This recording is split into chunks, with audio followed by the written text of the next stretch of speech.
வணக்கம். நம்ம ஆல்ரெடி பார்த்துட்டு இருந்த தாவர உலகம் அப்படின்ற ஒரு லெசன்ல இன்னைக்கு வந்து பார்ட் 2 தான் நம்ம வந்து பார்க்க போறோம்.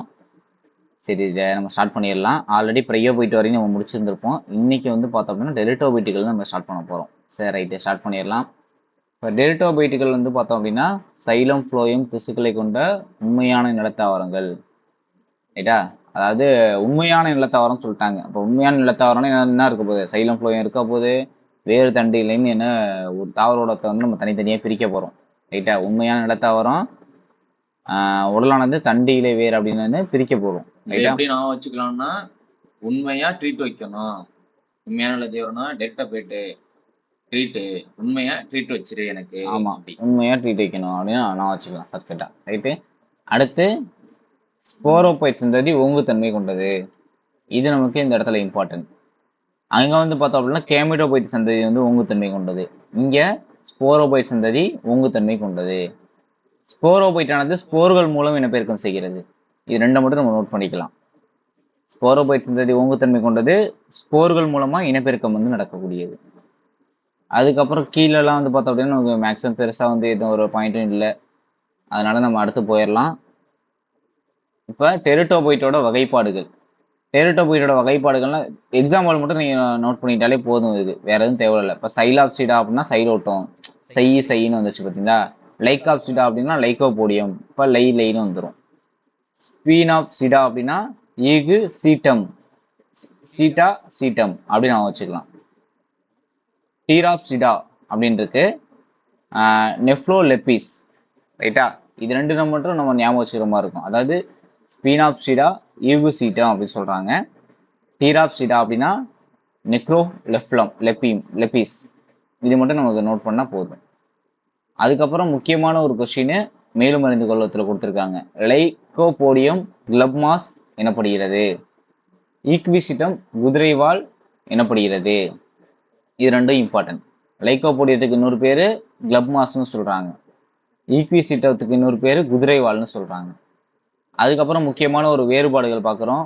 ப்ரையோபைட்டு டெரிட்டோபைட்டுகள் உள்ள முக்கியமான வேறுபாடு. இதுல இருந்தா நம்ம கொஸ்டின் மேக்ஸிமம் வந்து கேட்பாங்க. இப்போ ப்ரையோபைட்டு நமக்கு ஆல்ரெடி பார்த்தாச்சு. தாவரோடத்தை வேறு தண்டு இலை அப்படின்னு பிரிக்க முடியாது. ஆனால் மாஸ்கல்ல மட்டும் என்ன பண்ண முடியும்? வேறு தண்டு இலைன்னு பிரிக்க முடியும். அதை நம்ம ஆல்ரெடி நடத்தும் சொல்லியாச்சு.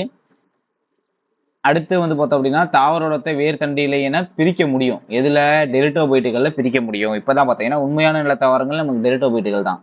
உண்மையான நிலத்தாவரம்னு சொல்றாங்க. இப்போ சைலம் ஃப்ளோயும் இருக்கும், தாவரோடத்தை வேறு தண்டு இலைன்னு பிரிக்க முடியும். கடத்தல் திசுக்கள் காணப்படுகின்றன. இதில் கடத்தல் திசுக்கள் கிடையாது. தாவர உலகத்தோட இருவாழ்வி, நிலத்திலையும் இருக்கும் தண்ணிலையும் இருக்கக்கூடியது. அதனால இருவாழ்விகள். தாவரோட ஓங்குத்தன்மை வந்து கேமிட்டோபைட்டு, ஆனா இதுல ஸ்போரோபைட்டு ஓங்குத்தன்மை. சரியா? இப்ப ஸ்போரோபைட் தலைமுறை வந்து கேமிட்டோபைட் தலைமுறையை சார்ந்து இருக்கும். அதான் ரிக்ஸியா. ஆனா கேமிட்டோபைட் தலைமுறை ஸ்போரோபைட் தலைமுறையை சார்ந்து இருக்காது. இதுல இப்ப சொலாஜி நெல்லா இது மட்டும் நம்ம நோட் பண்ணா போதும். ரிக்ஸியா ஆல்ரெடி பார்த்தாச்சு. சொலாஜி நெல்லா மட்டும் நம்ம இந்த இடத்துல நோட் பண்ணணும். அதாவது ஸ்போரோபைட் தலைமுறை வந்து கேமிட்டோபைட் தலைமுறையை சார்ந்து இருக்கும். ஆனா கேமிட்டோபைட் தலைமுறை ஸ்போரோபைட் தலைமுறையை சார்ந்து இருக்காது. அதுதான் இந்த இடத்துல நமக்கு இம்பார்ட்டன்டான ஒரு பாயிண்ட். நெக்ஸ்ட் போயிடலாம். டெரிட்டோபைட்டுகளோட பொருளாதார முக்கியத்துவம். இப்போ பிரையோபைட்டுகள்னா நம்ம பார்த்தோம், ஸ்பாக்னம் தாவரத்தை பத்தி பார்த்தோம். அப்புறம் வந்து இன்னொன்று என்னன்னு பார்த்தீங்கன்னா மண்ணரிப்பை தடுக்கக்கூடியது, அது பார்த்தோம். அது மாதிரி இங்க பெரணிகள் வந்து அழகு தாவரம். ரைட்டா? பெரணிகள் அழகு தாவரமா பயன்படுத்துறாங்க. அதனால இந்த பெரணிகள் வந்து இம்பார்ட்டன்ட். பெரணிகள் இதுக்கு ஒரு எக்ஸாம்பிள் டெரிட்டோபைட்டுகளுக்கு. அடுத்து ட்ரையாப் டெரிசிஸ், இது இம்பார்ட்டன்ட். ட்ரையாப் டெரிசிஸ் என்ன அப்படின்னா குடற்புழு கொல்லியா பயன்படுகிறது. இது மட்டும் நம்ம நோட் பண்ணா போதும். ட்ரையாப் டெரிசிஸ் குடற்புழு கொல்லியாக பயன்படுகிறது. அதுக்கப்புறம் ஜிம்னோஸ்பெர்முகள். ஜிம்னோஸ்பெர்முகள்னா திறந்த விதை தாவரம். ஜிம்னோஸ்பெர்முகள்னா எப்படி இருக்கும்? நமக்கு ஜிம் வந்து எப்பயுமே ஓப்பன்ல இருக்கும் அப்படின்னு வச்சோம். 24 hours 24/7 என்னது? ஜிம் வந்து நமக்கு எப்பயுமே ஓப்பனு. நாளைக்கு எஸ்ஐ ஆகிட்டோம்னா என்ன பண்ணலாம்? நமக்கு எந்த டைம்ல ஜிம்முக்கு போகணும்னே தெரியாது. அப்போ ஜிம் எந்த டைம்லயும் ஓப்பன்லேயே இருக்கட்டும் அப்படின்னு நான் வச்சேன். இப்போ ஜிம்னோஸ்பெர்மம் அப்படின்னா திறந்த விதை தாவரம். சூளானது சூட்பையால் மூடி இருக்காது. அதுதான் இங்கே கான்செப்ட். சூடு வந்து எப்படி இருக்கும்? சூட்பையால் மூடி இருக்காது, ஓப்பன்லேயே இருக்கும். அதனால தான் திறந்த விதை தாவரம். தாவரோடத்தின் ஸ்போரோபைட் ஓங்குத்தன்மை கொண்டது. அப்போ சொல்லிட்டாங்க, இங்கே என்ன சொல்கிறாங்க? தாவரோடத்துல ஸ்போரோபைட் தான் ஓங்குத்தன்மை கொண்டது. அப்ப இதுல வேறு தண்டு இலைன்னு என்ற வேறுபாடு இருக்கும், சைலம் ஃப்ளோயும் இருக்கும். நம்ம அதுல டெல்டோபைட்ல அதானே பார்த்தோம், வேறு தண்டு இலைன்ற வேறுபாடு இருக்கும், சைலம் ஃப்ளோயும் கடத்து திசுக்கள் இருக்குன்னு பார்த்தோம். அதுதான். ஆனா ஜிம்னோஸ்பெர்ம்கள்ல திறந்த விதை தாவரம்னு சொல்றாங்க இத. அதனால நீரை கடத்தக்கூடியது ட்ரக்கீடுகள், உணவு கடத்தக்கூடியது சல்லடை. இது ரெண்டு மட்டும் நோட் பண்ணிக்கணும். நீரை கடத்தக்கூடியது என்னது? ட்ரக்கீடு. உணவு கடத்தக்கூடியது வந்து சல்லடை. ரைட்டா? இப்போ எக்ஸாம்பிள் வந்து பார்த்தோம் அப்படின்னா ட்ரக்கில் வந்து தண்ணி எடுத்துகிட்டு போகிறோம் அப்படின்னு நான் வச்சுக்கலாம். இப்போ உணவு வந்து எப்படி நம்ம இது பண்ணலாம், உணவில் வந்து தண்ணி இருக்கும், அப்போ வந்து அதை சல்லடை வச்சு சலிச்சு உணவு தனியாக எடுத்துடலாம் அப்படின்னு நான் வச்சுக்கோங்க. நெக்ஸ்ட்டு ஜிம்னோஸ்பெர்ம்கள்ல வந்து 4 வகையாக பிரிச்சிருப்பாங்க. 4 வகை மட்டும் என்னன்னு தெரிஞ்சாலே நமக்கு போதும். சைக்கஸ் தான் இதில் ரொம்ப கொஞ்சம் இம்பார்ட்டன்ட் ஆனது. ரைட்டா? இந்த 4 வகை மட்டும் கொடுத்துருப்பாங்க. Cycas example. ரைட்டா? சைக்கட்டெல்ஸ் வடிவம் மட்டும் நோட் பண்ணிக்கலாம். கிரீட முறையில் இருக்கும் அந்த இலை அப்படிங்கிற மாதிரி. ஓகே. சார் சொல்ற மாதிரி நம்ம வடிவம் மட்டும் நம்ம வந்து இந்த இடத்துல நோட் பண்ணிக்கலாம். இப்போ இறகு வடிவம் சைக்கட்டெல்ஸ். சைக்கட்டெல்ஸ்னா என்னது? சைக்கஸ் இறகு வடிவம். இறகுனா கிரீடம் மாதிரி இருக்கும். ஓகே. இறகு அப்படின்னா என்னது? சைக்கஸ் கிரீடம் மாதிரி இருக்கும் அப்படின்னு நான் வச்சுக்கலாம். நெக்ஸ்ட் ஜிங்கோயல்ஸ் விசிறி வடிவம். சரியா? ஜிங்கோயல்ஸ் அப்படின்னா விசிறி வடிவம். தாவரம் துர்நாற்றத்தை ஏற்படுத்தக்கூடியது. இப்போ நாற்றம் வந்துச்சுன்னா என்ன பண்ணுவோம்? விசிறி வச்சு விசிறினா நாற்றம் போயிடுவோம், அப்படி கூட நான் வச்சுக்கலாம் நீங்க. ரைட்டா? ஜிங்கோ ஏல்ஸ். கோனிஃபெரல்ஸ் அப்படின்னா என்ன வடிவம்? ஊசி போன்ற செதில் போன்ற இலைகள். ரைட்டா? என்ன வடிவம் இப்போ அப்படின்னா ஊசி போன்ற செதில் போன்ற இலைகள் காணப்படுகிறது. Pinus example. அடுத்து நீட்டெல்ஸ் வந்து பார்த்தோம் அப்படின்னா மஞ்சரி கூம்புலையும் தோன்றக்கூடியதான் நீட்டம்னு சொல்றாங்க. எக்ஸாம்பிள் மட்டும் போதும். சரியா? நீட்டெல்ஸ் அப்படின்னா நீட்டம். அடுத்து ஜிம்னோஸ்பெர்ம்களோட பொருளாதார முக்கியத்துவம். கொஸ்டின் ஏரியாவே பொருளாதாரத்துல முக்கியத்துவங்கிறது தான் நமக்கு தாவர உலகத்துல முக்கியமான கொஸ்டின் கேட்டுக்கிட்டே இருக்கக்கூடியது. அதோட பயன்கள் கேட்டுக்கிட்டே இருப்பாங்க. ஓகே. இந்த பயன்கள் மட்டும் நம்ம பார்த்துக்குவோம். ஆனால் எல்லாமே வந்து நோட் பண்ணணுமா அப்படிங்கிறது எல்லாமே வேணாம். முக்கியமான பயன்கள் மட்டும் நம்ம பார்த்துக்கிட்டாலே போதும். இப்போ எக்ஸாம்பிள் வந்து பார்த்தோம் அப்படின்னா காகித தொழிற்சாலையில் பயன்படக்கூடிய தாள் உற்பத்திக்கு பைனஸ் அக்காத்திஸ் அப்படின்னு சொல்றாங்க. பைனஸ் இன்னொன்று அக்காத்திஸ். அடுத்து வந்து பார்த்தோம் அப்படின்னா பைனஸ் தாவரத்தின் பசையிலிருந்து பெறப்படும் டர்பன் எண்ணெய். இது இம்பார்ட்டன்ட். ஏன்னா மூட்டு வலிக்கும் வலி நிவாரணிக்கும் பயன்படக்கூடியது. ரைட்டா? அதே தான் இந்த பைனஸ் அக்காத்திகஸ். காகிதத்துக்கு வந்துடும். பைனஸ் வந்து பார்த்தோம் அப்படின்னா மூட்டு வலிக்கு வலி நிவாரணியா இருக்கக்கூடியது. அதே இங்கேயும் என்ன சொல்லியிருக்காங்க? அதே பைனஸ் தான் கொடுத்துருக்காங்க. ஓகேவா? உண்பதற்கு பயன்படக்கூடியவைன்னு சொல்லியிருக்காங்க. இந்த சுவாச கோளாறு மட்டும் பார்த்துக்கலாம். சுவாச கோளாறுக்கு மருந்தா இருக்கு. என்னது? எஃப்ரிடின். ரைட்டா? எஃப்ரிடின் அப்படின்ற அல்கலாய்டு எஃபிட்ரா என்னும் தாவரத்திலிருந்து பெறப்படுகிறது. ஆஸ்துமா மட்டும் சுவாச கோளாறு. இதுதான் நமக்கு வந்து இம்பார்ட்டன்ட். எஃப்ரிடின் மட்டும் நோட் பண்ணிங்க. ஆஸ்துமா சுவாச கோளாறுக்கு மருந்தாக பயன்படக்கூடியது எஃப்ரிடின். ஆல்கலாய்டு எஃபிட்ரா அப்படின்ற தாவரத்திலிருந்து பெறப்படக்கூடியது எஃபிட்ரின். ரைட்டா? நெக்ஸ்ட் போலாம். ஆஞ்சியோஸ்பெர்ம்னா மூடிய விதை தாவரம். ஆஞ்சியோஸ்பெர்ம் அப்படின்றது நமக்கு மூடிய விதை தாவரம். ஆஞ்சியோ அப்படின்ற பொருள் வந்து பெட்டி இல்லைன்னா மூடிய பெட்டி. ஸ்பெர்மா அப்படின்றது பொருள் வந்து விதை. அப்போ மூடிய விதை அப்படின்னு சொல்றாங்க. ரைட்டா? இதுல வந்து நம்ம 3 வகையா பிரிச்சிடலாம்ப்பா. ரைட்டா? 3 வகையா பிரிக்கலாம். சிறு செடிகள் அப்படின்னா சொலானம் மெலாஞ்சியா கத்தரி செடி. சொலானம் மெலாஞ்சியானா கத்தரி செடி. புதர் வந்து பார்த்தோம் அப்படின்னா செம்பருத்தி, ஐபிஸ்கஸ், ரோசான்னு வந்துடும் இல்லையே, ரோசா சைனசிஸ். அடுத்த மரங்கள்னா மாஞ்சிபெரா இண்டிகா. மாஞ்சிபெரானாலே அந்த மாமரம் வந்துடும். இதுல சைலம் ஃப்ளோயும் இருக்கும். சைலம் ஃப்ளோயும் நன்கு வளர்ச்சி அடைந்திருக்கும். சைலத்துல என்ன இருக்கும்னா சைல குழாய்கள், ட்ரக்கீடு, சைலம் ஃபாரன்கைமா, சைலம் நார்கள் இருக்கும். ஃப்ளோயத்துல ஃப்ளோயம் சல்லடை குழாய், ஃப்ளோயம் ஃபாரன்கைமா, துணை செல்கள், ஃப்ளோய நார்கள் இருக்கும். இதை மட்டும் நோட் பண்ணாலே போடும். ரைட்டா? அடுத்து இதோட வகைப்பாடுகள். 20 இலை தாவரம், 1 விதை தாவரம்னு தனித்தனியாக வகைப்படுத்தியிருப்பாங்க. இப்போ முதல்ல 20 இலை தாவரத்தை பார்த்துடலாம்.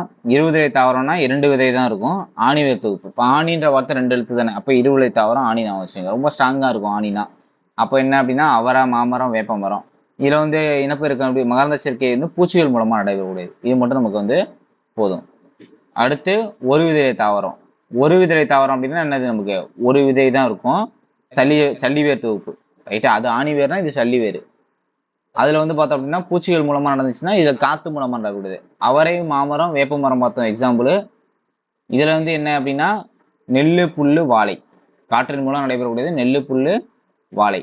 அடுத்து வகைப்பாட்டியல். Question area. இதான் கொஸ்டின்பா நமக்கு.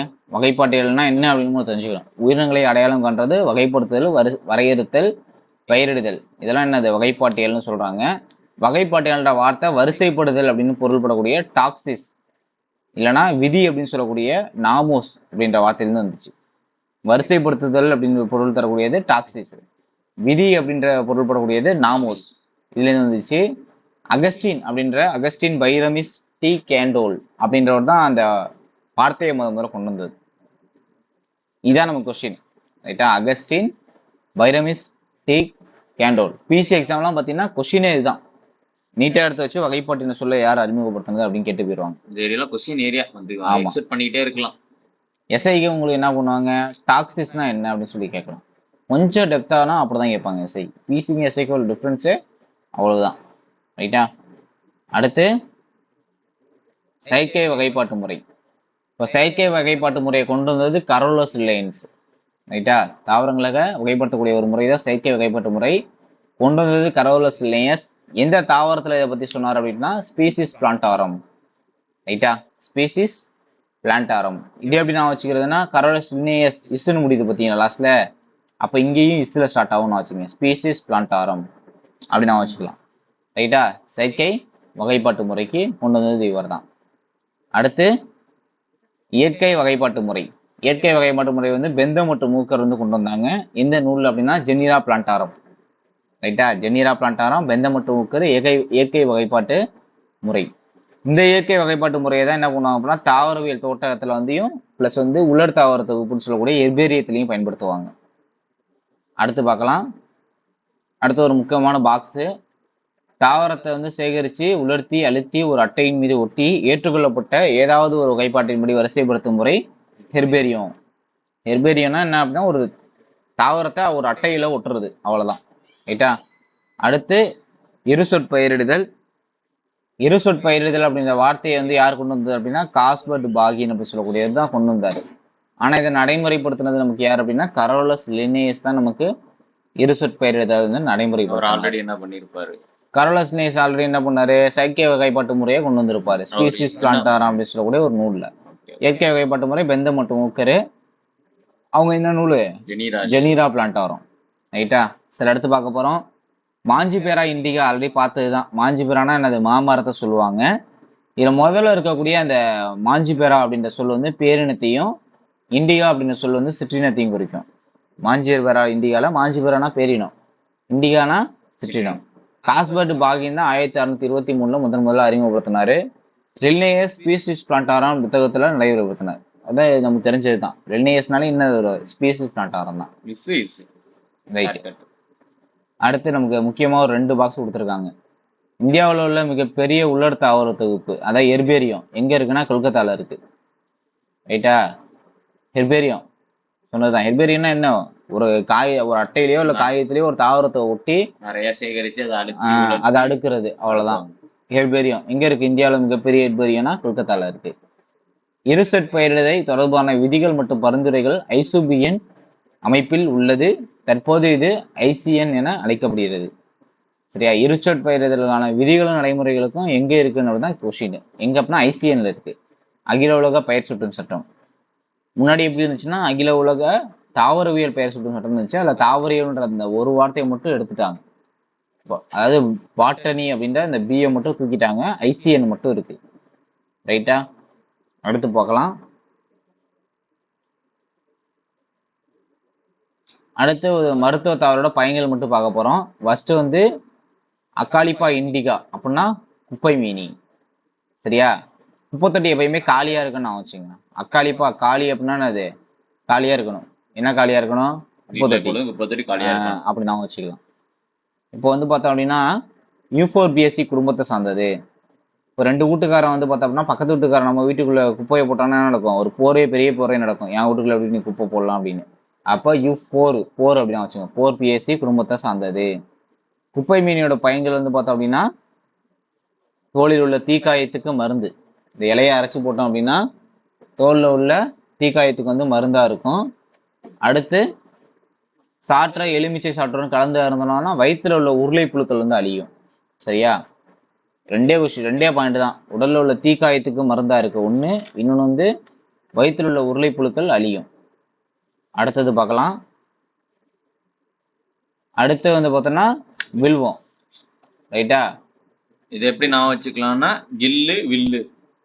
ரைட்டு. கில்லு வில்லு. ரைட்டா? ஏக்கில் மார்மிலோஸ். கில்லு வில்லு. இந்த வில்வம் நீங்க பார்த்துருப்பீங்க, இந்த பழம் பார்த்துருப்பீங்க. நம்ம சின்ன பிள்ளைகள் என்ன பண்ணுவோம் அப்படின்னா ரொம்ப டேஸ்டா இருக்கும் அப்படின்னு சொல்லிட்டு நம்ம அடிச்சு பார்த்துருப்போம். ஆனால் அது டேஸ்டே இருக்காது. அப்போ டேஸ்டாகவே இல்லை அப்படின்னு வச்சுக்கோங்க. ரூட்டேசி குடும்பத்தை சார்ந்தது. இது ஃபுல்லாகவே அந்த வயிறு தொடர்பானது தான்ப்பா. சரியா? தாவரம் ஃபுல்லாகவே இந்த வில்வம் அப்படின்னாலும் நமக்கு டக்குன்னு ஞாபகம் வரணும். வயிறு தொடர்பானது தான். அப்போ செரிமான குறைபாடுகளை சரி செய்யும், தீராத வயிற்றுப்போக்கு, சீதைபேதி இதெல்லாம் குணப்படுத்தக்கூடியது ஏக்கில் வில்வம். அடுத்து சொலானோ ட்ரைலோபேட்டம், தூதுவளை. இதுக்கு எப்படி நம்ம நான் வச்சுக்கலாம்னா தூது சொல்ல ட்ரை பண்ணுவோம் லவ்வருக்கு. ஓகேவா? அதான் தூது சொல்றதுக்கு அதான் சொலானம். ட்ரை பண்ணுவோம் லவ்வருக்கு. ட்ரை பண்ணுவோம். சரியா? லவ்வருக்கு தூது சொல்ல ட்ரை பண்ணுவோம் அப்படின்னு வச்சுக்கலாம். இப்போ சொலானேசி குடும்பத்தை சொலானேசி வந்துடும். சொலானேசி குடும்பத்தை சார்ந்தது. தூதுவளை நமக்கு தெரியும், காச நோய், ஆஸ்துமா இதுக்கெல்லாம் நமக்கு பயன்படக்கூடியது. ரைட்டா? இது மட்டும் நம்ம தெரிஞ்சா போதும். அப்புறம் இருமல், சளி இதுக்கெல்லாம் வந்து பயன்படும். அடுத்து ஃபில்லு, கீழாநெல்லி. பில்லாந்தஸ் அமராஸ் அப்படின்னா கீழாநெல்லி. மேக்ஸிமம் உங்களுக்கு இந்த இருச்சொட் பெயர் தான் வந்து மேட்ச்ல கேட்பாங்க. பில்லாந்தம் அமராஸ்னா எந்த தாவரம் அப்படின்ற மாதிரி கேட்கலாம். இதை நம்ம எப்படி நான் வச்சுக்கலாம், நம்ம தலை அஜித் மாதிரி. நம்ம பில்லா படத்துல வந்து அஜித் வந்து கீழே அமரவே மாட்டாரு. பில்லாந்தஸ் அமரஸ். பில்லா வந்து கீழே அமர மாட்டாரு. பில்லா வந்து அமர மாட்டாரு. அப்ப நான் கீழே அமர மாட்டாரு. அப்ப கீழாநெல்லி. பில்லா கீழே அமர மாட்டாரு. பில்லா கீழாநெல்லி. இதுவும் பார்த்தோம் அப்படின்னா நமக்கு யூஃபோர்பியேசி குடும்பத்தை சார்ந்தது. இப்போ பில்லா கீழே அமராதனால பெரிய போரே வந்துட்டு அப்படின்னு நான் வச்சுக்கலாம். ரைட்டா? முடிஞ்சு போச்சு. என் தாவர உடல் முழுவதும் மஞ்சக்காமால நோய்க்கு மருந்தா பயன்படும்பா. இதுதான் நம்ம கொஸ்டின். மஞ்சக்காமால நோய்க்கு பயன்படக்கூடியது, கல்லீரலுக்கு வந்து வலிமையை கொடுத்து கல்லீரல் நோய்க்கு மருந்தா பயன்படக்கூடியது கீழாநெல்லி. கல்லீரல், மஞ்சக்காமாலை ரெண்டே பாயிண்ட் தான். அடுத்து லாஸ்டா கொடுத்துருக்காங்க ஆலோவேரா. ஆலோவேரானா என்னது? சோத்துக்கத்தால தான். ஆலோவேரா ஜெல்லு கேள்விப்பட்டிருக்கீங்க, எல்லாத்துக்கும் தெரிஞ்சது தான். சரியா? அடுத்து வந்து பார்த்தோம் அப்படின்னா லில்லியேசி குடும்பத்தை சேர்ந்தது. என்ன குடும்பம்னு மட்டும் நோட் பண்ணீங்க. கத்தால வந்து லில்லியேசி குடும்பத்தை சேர்ந்தது. இலைகள் வந்து எதுக்கு பயன்படும்? தோல் பகுதியில் தோன்றும் அலர்ஜியை குணப்படுத்துகின்றன. இதுதான் கொஸ்டின். நம்ம போன எஸ்ஐ கொஸ்டின் இதுதான் கேட்டிருந்தாங்க. அப்படியே தோல் பகுதியில் தோன்றும் அலர்ஜியை குணப்படுத்தும், வயிற்று புண்ணுக்குரிய மருந்தா இருக்கும் அப்படின்னு சொல்றாங்க. சரி, ஓகே. இதுவரை நம்ம பார்த்துட்டோம். இதுக்கப்புறம் அந்த நினைவில் கொள்கை மட்டும் நம்ம முக்கியமான பார்த்தாகணும். சரியா? ஏன்னா நமக்கு இந்த நினைவில் கொள்கைன்னா கொஸ்டின் வந்து அதிகமாக கேட்டுட்டு இருக்காங்க. இப்போ பாசிகள் தெரியும், பச்சையம் கொண்டுள்ள ஒரு எளிமையான தற்சார்பு தாவரம். அடுத்து ஒட்டுண்ணிகளில் பிற உயிரிழந்த உணவை உறிஞ்சக்கூடிய உறிஞ்சி வேர்கள் இருக்கு. அந்த உறிஞ்சி வேர்களுக்கு பேர் என்ன? ஆஸ்டோரியா அப்படின்னு நான் நடத்தியிருப்பேன். சரியா? ரிமைண்ட் பண்ணிக்கங்க. பிரையோபைட்டா பிரிவில் வந்து கேமிட்டோபைட்டு தான் அதில் வந்து தாளஸ் ஓங்குத்தன்மை கொண்டது. சரியா? இந்த கொஸ்டின் மட்டும் நோட் பண்ணீங்க. கேமிட்டோபைட்டு தான் ஓங்குத்தன்மைக்கு வந்து பார்த்தோம். கேமிட்டோபைட்டு சந்ததியிலே எது ஓங்குத்தன்மை கொண்டதுன்னா தாளஸ். முதலாவது உண்மை தாவரங்கள் டெரிட்டோபைட்டு. தாவரங்கள் கடத்தும் திசுக்களை கொண்ட பூவா தாவரம். கடத்தும் திசுக்கள் இருக்கு. ஏன்னா உண்மையான நல்ல தாவரம் சொல்லிட்டாங்க. ஆனா இது பூவா தாவரம். பிரிச்சு வைக்கணும். சிக்கன் மட்டன் பிரிச்சு இங்க வந்து சைலம் ப்ளோயம் வேறு எல்லாம் பிரிக்க முடியும். ஆமா, ரைட்டு. அடுத்த ஜிம்னோஸ்பெர்ம்கள் திறந்த விதை தாவரம். ஆஞ்சியோஸ்பெர்ம் மூடிய விதை தாவரம். ஆஞ்சியோஸ்பெர்ம் இருவிதழை கொண்டது. ஒரு விதழைன்னு ரெண்டா பிரிச்சிருப்பாங்க. ஆஞ்சியோஸ்பெர்மை பொறுத்தளவு இருவிதை ஒரு விதையும் பிரிச்சிருப்பாங்க தனித்தனியா. அடுத்து இருசொற்பயிரிதல். 7 வார்த்தைகளை கொண்டு அறிவியல் முறையில தாவரங்களுக்கு பயிர் சூட்டக்கூடிய முறை இருசொற்பயிர் முறை. குப்பைமேனி காஸ்பர்ட் பாகிங் கொண்டு வந்திருப்பாரு. நடைமுறைப்படுத்தினது கரோலஸ் லினேயஸ். ஸ்பீசிஸ் பிளான்ட் இடத்துல நடைமுறைப்படுத்திருப்பாரு. குப்பைமேனியிலிருந்து பெறப்படும் பசை தோலில் உள்ள தீக்காயத்துக்கு மருந்து. அப்புறம் இன்னொரு ஒரு பயன்கள் சொல்லியிருந்தேன். இதுக்கு அறிவியல் பெயர் என்ன? குப்பைமேனிக்கு என்ன அறிவியல் பெயர்? வீட்டுல என்ன இருக்க கூடாது? அக்காலிப்பா இண்டிகாவா? காலியா இருக்க கூடாது. குப்பை தொட்டி எப்பயுமே காலியா தான் இருக்கணும்னு சொல்லிக்கணும். தூதுவளையின் இலைகள், மலர்கள் மற்றும் கனிகள் இருமல் மற்றும் சளிக்கு மருந்தாக பயன்படுகிறது. அடுத்தது சொல்லடைவை பார்த்து முடிச்சிட்டோம்னா அந்த லெசன் முடிஞ்சிடும். ஓகே. ஒட்டுண்ணி தாவரங்களில் காணக்கூடிய சிறப்பு வேர்கள் உறிஞ்சி வேர்கள் தான் ஆஸ்டோரியான்னு சொல்லியிருந்தோம். பூஞ்சை வேரிகள் உயர் தாவரங்களின் வேர்களில் கூட்டுயிரியாக வாழும் பூஞ்சைகள். தொற்று தாவரம்னா பிற தாவரங்கள் மீது வளரக்கூடிய தாவரங்கள். தற்சார்பு உயிரினா தானே உணவு தயாரிக்கக்கூடிய உயிரி. பிற சார்புனா உணவுக்காக பிற உயிரினங்களை வந்து சார்ந்து இருக்கக்கூடியது. கடத்தும் திசுக்கள்னா நீர் மற்றும் கனிமத்தை கடத்தக்கூடிய திசுக்கள். பாலிபெட்டாலே இதுதான் நமக்கு இம்பார்ட்டன்ட். பாலிபெட்டாலே, கேமோபெட்டாலே, மோனோகிளாமிடியா இது மட்டும் இம்பார்ட்டன்ட். பாலிபெட்டாலே அப்படின்னா பல தனித்த அள்ளிதழ்கள் கொண்டவை. பாலினா பல, தனித்த அள்ளிதழ்கள் கொண்டது பெட்டாலே அப்படின்னு சொல்றாங்க. கோமோ பெட்டாலே அப்படின்னா இணைந்த அள்ளிதழ்கள். பாலினா பல, கோமோ அப்படின்னா இணைந்த அள்ளிதழ்கள். கிளாமிடியே புள்ளிவட்டம் அள்ளிவட்டம் என்ன வேறுபாடற்ற உரை பூவிதழ் அடுக்கு.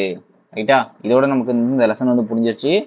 புக் பேக் வந்து நம்ம தனியாக பார்த்துக்கலாம். அடுத்த லெசன் வந்து நம்ம அடுத்த வீடியோவில் வந்து சந்திக்கலாம். தேங்க்யூ.